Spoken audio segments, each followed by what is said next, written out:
Alright guys, so in this video I'm going to be walking you through the process of creating your very first Facebook ad, and it's very simple.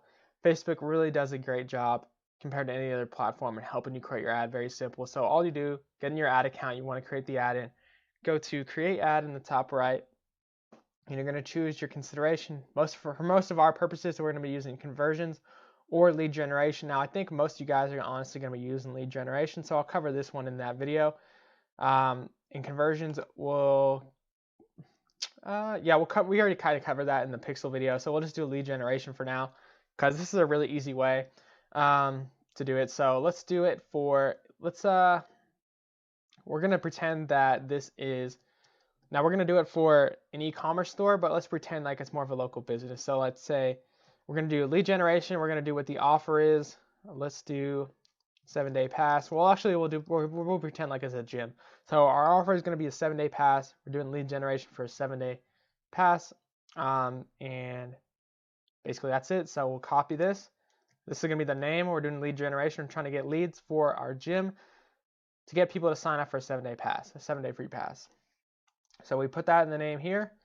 Now this is the way I typically name my ads. I do lead generation, what the offer is, and then I do who we're targeting. So maybe we're going to be targeting lookalike, customer lookalike. So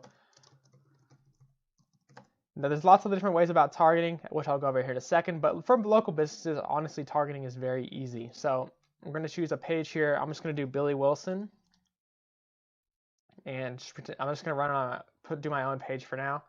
Of course, you're going to pick whatever page your gym is on, and from here you're going to choose your custom audience. So if you want to do that, you're going to create new custom audience, you're going to upload your customer file, and you're going to get your business to send you an Excel file of their customer list. You're going to plug it in here, Facebook's going to upload it, and then you can create a lookalike after you uploaded that, and you can create a customer lookalike, and you can just keep the ages really wide. It doesn't really matter. This is probably the easiest way to do your targeting out of any way. Another way you can do is, if you're doing for most local businesses, you can just do age and gender is usually simple enough. Now you can get a little bit more complicated, and I could do like fitness, interests, and things like that. It might make the cost per lead $1-2 less. Like sometimes that happens. You can split test these, but you don't need to go all out. You can always split test at the beginning if you want. The only way you're going to know if an audience is better or not is by split testing. So you can try doing this, and I'll show you guys how to split test really simply here in a second. So we're going to do, I'll just do lookalike like this.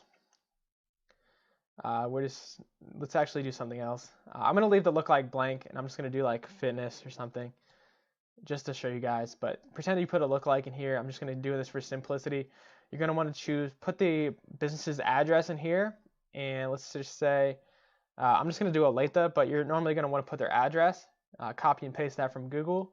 You're going to want to set this at for a gym most of the time. Most businesses you can set like a 10-mile, 8 to 10 mile radius. So this really just depends on how far you think somebody is willing to drive in your area, because in different cities, people are willing to drive different distances. So somewhere like LA, somebody might be willing to drive about 10 miles, but maybe if you're in like a rural area, maybe people will be willing to drive farther.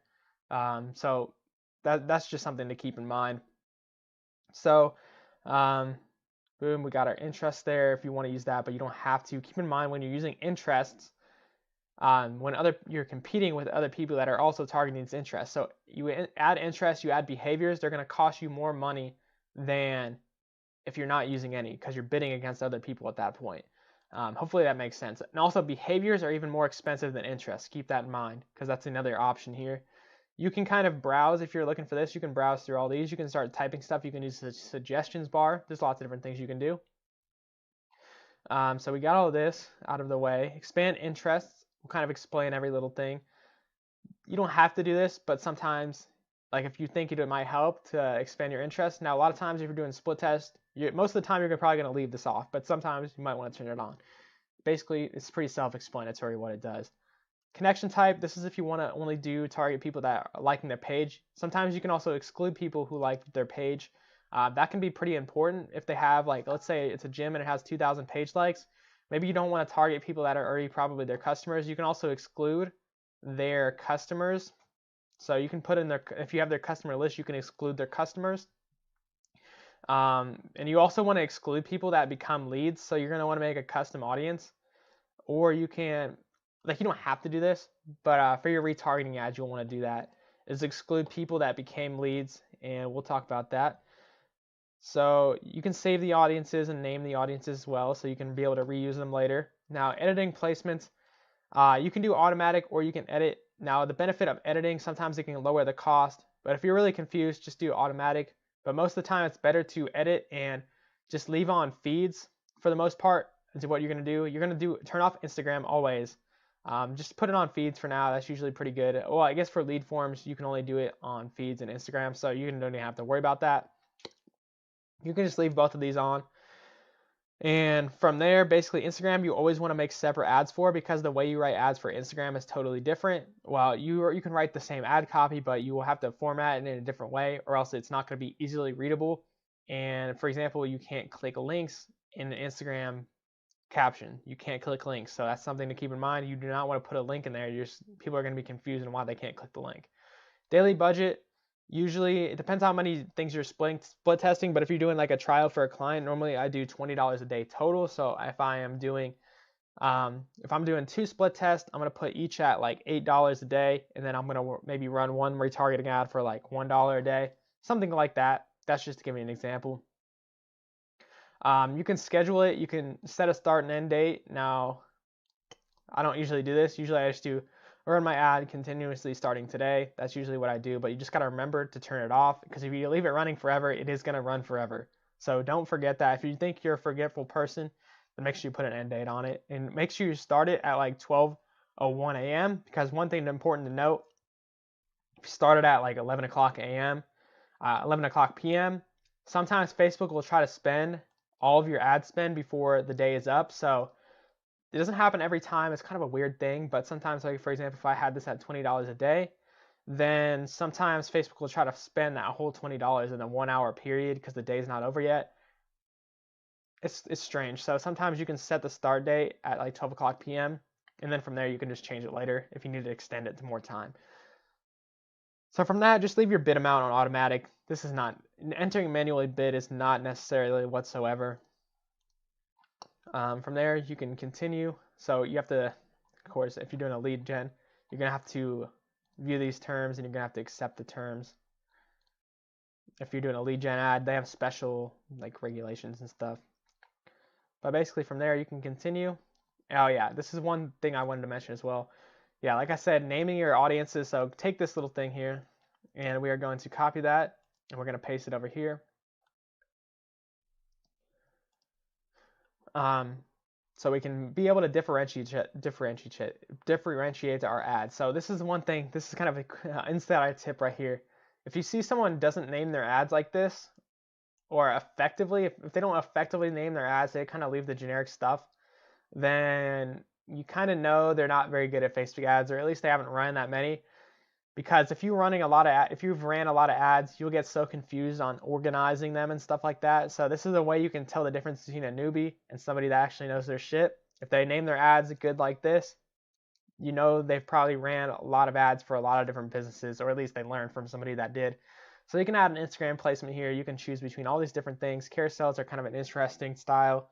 So we're just going to do a video. For the most of our clients, we do videos. So we're going to shoot here, upload our video. We'll just upload a random video. Well, that's going to take a while, so I'm not going to actually do that. But from there, you choose a thumbnail. You can generate captions for it, which is actually very, very helpful to do captions. So I'd highly recommend doing captions. So there's a button that says, you usually got to click on the thumbnail button when it shows up after you upload it. And then from there, you go to the captions and generate captions automatically. You have to scroll down. It's kind of hard to see, but you have to scroll down. It doesn't look like there's a scroll button. You'll see what I'm talking about once you do it.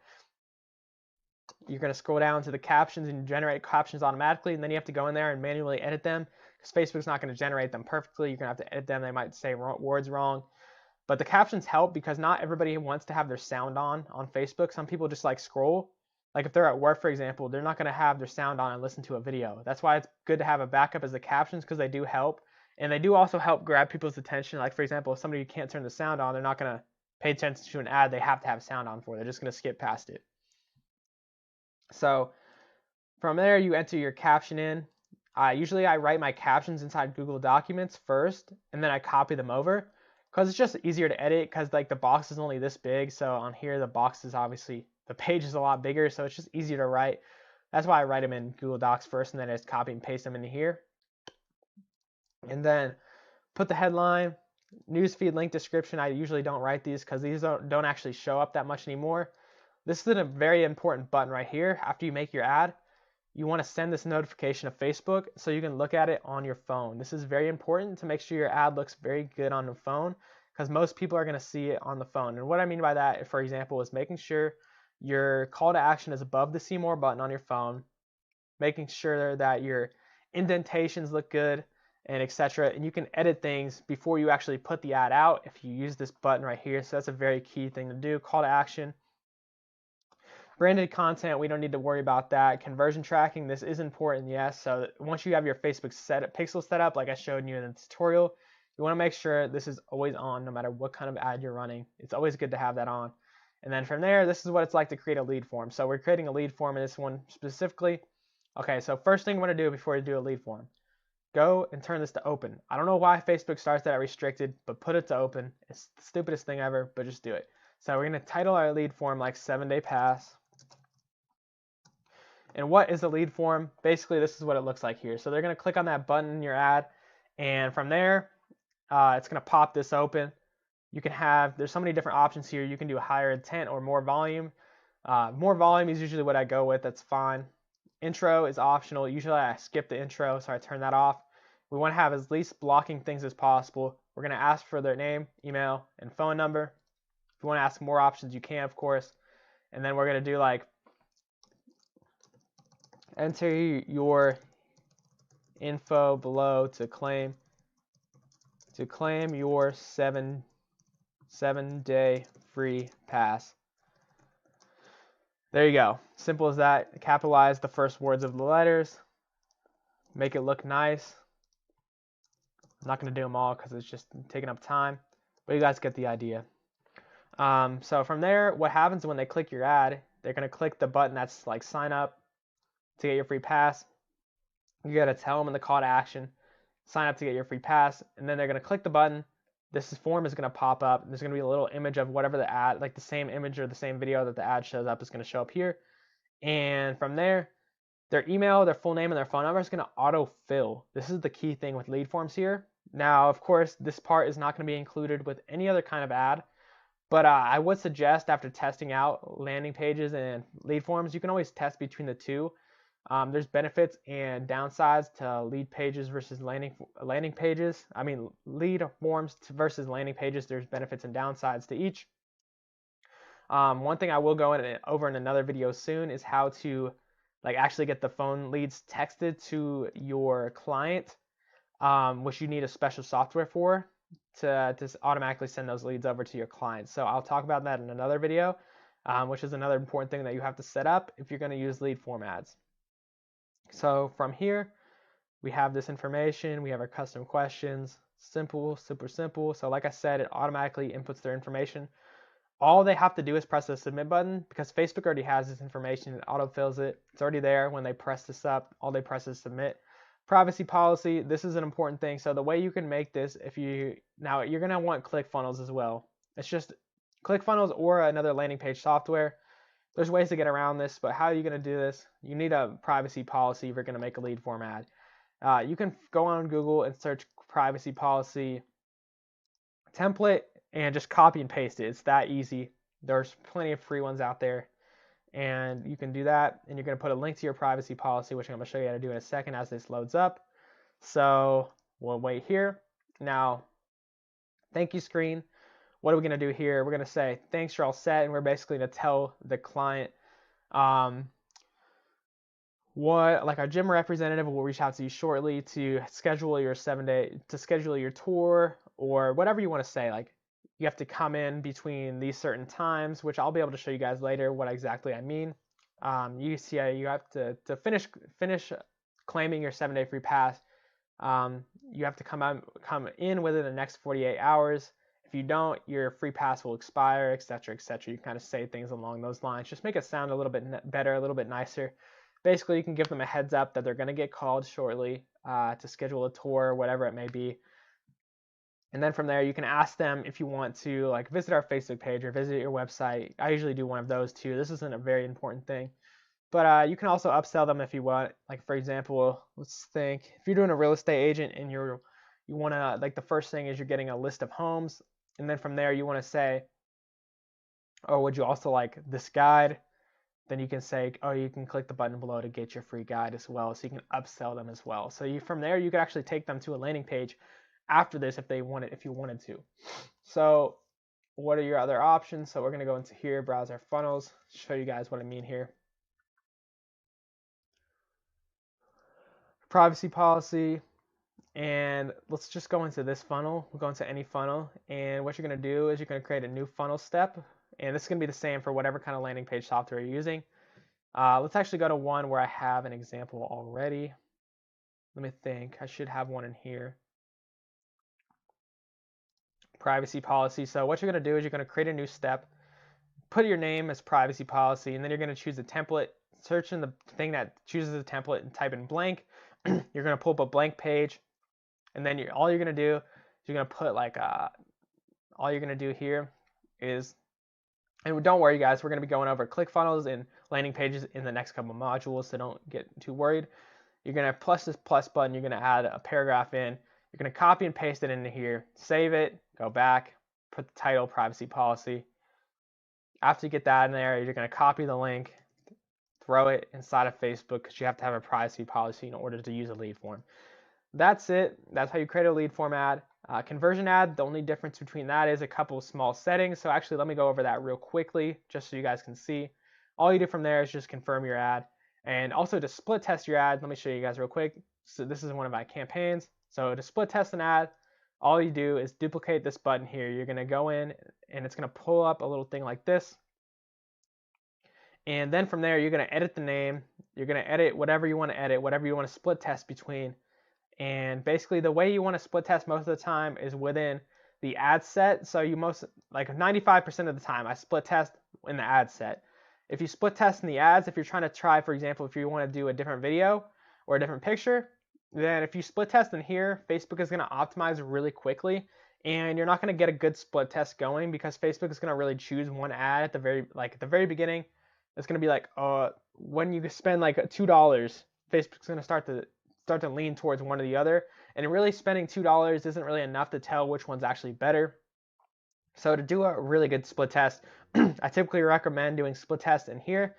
And now you will notice that you can create split tests, which I'm going to show you here in a second. So let's start over. Let me show you guys conversions ads so you can see the difference. I'm not going to name it because I already showed you guys how to do that. But basically, once you have your pixel set up, you're going to choose a conversion type here. Whatever kind of conversion type we're doing, usually it's going to be lead most of the time. You can do an offer, but we're not going to worry about this. Offers are something I use very rarely, and I wouldn't really suggest them, so we don't need to worry about that. Everything's the same here. Everything's the same here. Your placements are a little bit different, and so now you have more options, but I'd still suggest turning all of these off. Unless you're doing retargeting ads. If you're doing retargeting ads, I would suggest keeping them all on. But if you're just doing regular, if you're doing the main ads on the front end, I would suggest only these couple will turn on. Mobile devices if you're trying to sell something online, sometimes it's better to do only connected to Wi-Fi. Same thing here, but this one's very key. Make sure you turn this one to 1-day click. It's basically optimizing on how soon you want people to convert. You want them to convert instantly the same day they see this ad. You want them to convert. You want to always change that to 1-day click. So next page, go over here. We got the same deal. Everything's the same, and that's pretty much it. So we're going to do single video again. You guys get it. You're putting in a website URL this time because you don't have that. You just copy and paste a ClickFunnels URL, whatever URL you're using. And that's pretty much it. Make sure your pixel's turned on, which it should be already. If it's a conversion ad, you don't really have an option there. But that's how you run a conversion ad. This is how you create Facebook ads. So I'll see you guys in the next video.